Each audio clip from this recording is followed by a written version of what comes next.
is Ted Butler. Excuse me. Our next contestant is Lloyd Smith. The title of his speech is Blue and Black. Please help me, I'm sorry, Blue and Black. Please help me welcome Lloyd Smith.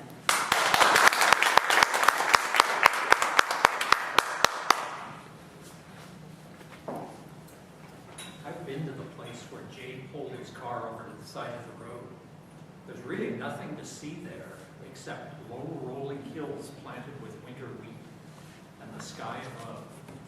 Madam Toastmaster, fellow Toastmasters, and guests, on the typical December 31st, that sky would be gray and low and threatening. On the last afternoon of 1995, the sun was shining and the sky was a nearly impossible deep blue doorway to infinity. I wonder what Jay was thinking when he got out of the car, carefully locked the door, and sat down cross-legged on the pavement. I know what he was thinking 10 days earlier when he stopped by the English department office on the last day of class before the winter holiday break to ask me to write some letters of recommendation for him. We talked about his eagerness to get on with his life after high school. We talked about the colleges he was applying to. We talked about his plan to major in art, which no one seemed to understand. You see, Jay was an exceptional student. His 3.98 grade average ranked him number 2 in his graduating class of 400 kids.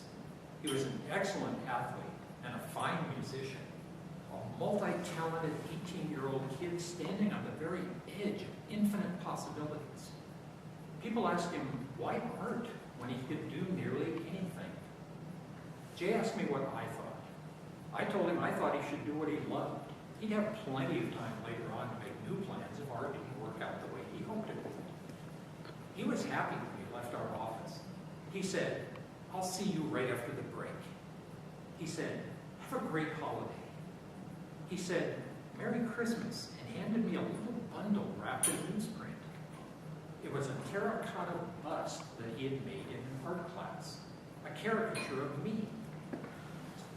Nearly every day for the last 18 years, I've looked at that bust when I sit down at my desk. When I do, I think of our last conversation, and I wonder if Jay said something a little bit strange, but I just didn't notice it. I wonder if he was saying goodbye to me, but I didn't understand it. I wonder, most hauntingly, if he was asking me for help, but I didn't realize it. I'm never going to know the answers to those questions because 10 days later, when Jay was sitting cross-legged on the pavement, he must have seen an abyss open before him, a chasm so wide and so frightening that he decided to close his eyes, to close them against the blackness welling up underneath that infinite blue sky. At the end of that week, the sky had stopped being infinite. When the high school principal and I left the funeral home, we stepped out into bleak grayness, swirling snowflakes, and dozens of sobbing kids. After just a couple of minutes, Mike looked over at me and said, I can't take this anymore. I couldn't either, and we literally ran away back to the school. Back to a school filled with 1,200 other kids, all of whom had something that Jay somehow had lost. The strength and the courage to face their infinite possibilities directly and to step toward them with confidence, or at least with hope, or perhaps merely with curiosity. I began to wonder, how do we recognize the kids like Jay who lose that confidence, that hope, that curiosity? I wasn't prepared. I didn't know that every year, 1 out of every 5 American teenagers seriously consider suicide. I didn't know that every year, 1 million American teenagers actually attempt suicide, and 300,000 of them require medical attention as a result. I didn't know that every year, 1,700 American teenagers, nearly 5 kids every day, die by suicide. This is not something we can fix with an educational program or a pill. Jay taught me that we need to watch and nurture our teenagers just as closely as we watch and nurture our small children.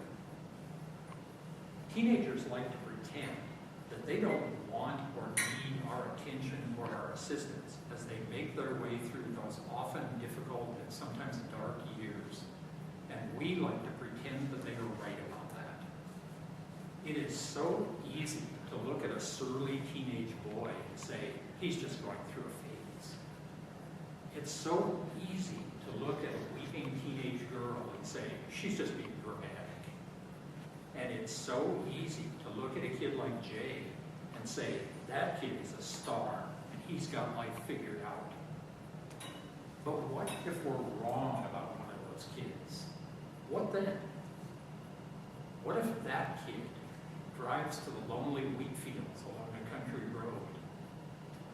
What if that kid sits down cross-legged on the pavement, just like Jay did? What if that kid is holding a .40 caliber Beretta pistol while he sees the blackness welling up around him and engulfing him beneath that beautiful blue sky, that beautiful and horrible sky